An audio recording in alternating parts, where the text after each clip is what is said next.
ملاکنڈ پاس خیبر پختونخوا کے ضلع ملاکنڈ کا ایک پہاڑی درہ ہے جو پشاور کو چترال ضلع سے ملاتا ہے۔ پاس روڈ درگئی سے شروع ہوتی ہے جو اسلام آباد سے شمال مغرب میں 150 کلومیٹر دور ہے، پھر یہ سرنگ کی طرف اوپر کی طرف ڈھلوان ہوتی ہوئی سوات اور دیر کے علاقوں تک پہنچتی ہے۔ پاس کے اوپر سے سوات کینال وادی میں سے نیچے ہے اترتی ہے۔ یہ نہر انگریزوں نے نوآبادیاتی دور میں دریائے سوات کے پانی کو ملاکنڈ پاس سے مردان کے آس پاس کے میدانی علاقوں تک پہنچانے کے لیے بنائی تھی۔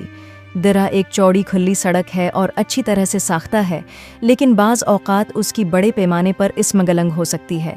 اوپری سرے پر اس کی حفاظت مالاکنڈ قلعہ کرتی ہے، جہاں سے یہ بٹ خیلہ کے بازار سے نیچے اترتا ہے۔ اس کے اوپر ایک ہندو شاہی قلعہ ہے۔ اس کے بعد یہ دریائے سوات تک نہر سوات کے ہیڈ ورکس تک پہنچتی رہتی ہے۔ آخر میں یہ مردان اور ضلع چارسدہ کے میدانی علاقوں سے ملتا ہے۔ یہ پاس 1905 میں چترال مہم کے دوران نمایاں ہوا، جب پشتونوں نے چترال کی امداد کے لیے 1905 میں ملاکنڈ ہوا، جب پشتونوں نے چترال پاس پر سر رابرٹ لو کی پیش قدمی کے خلاف سخت مزاحمت کی۔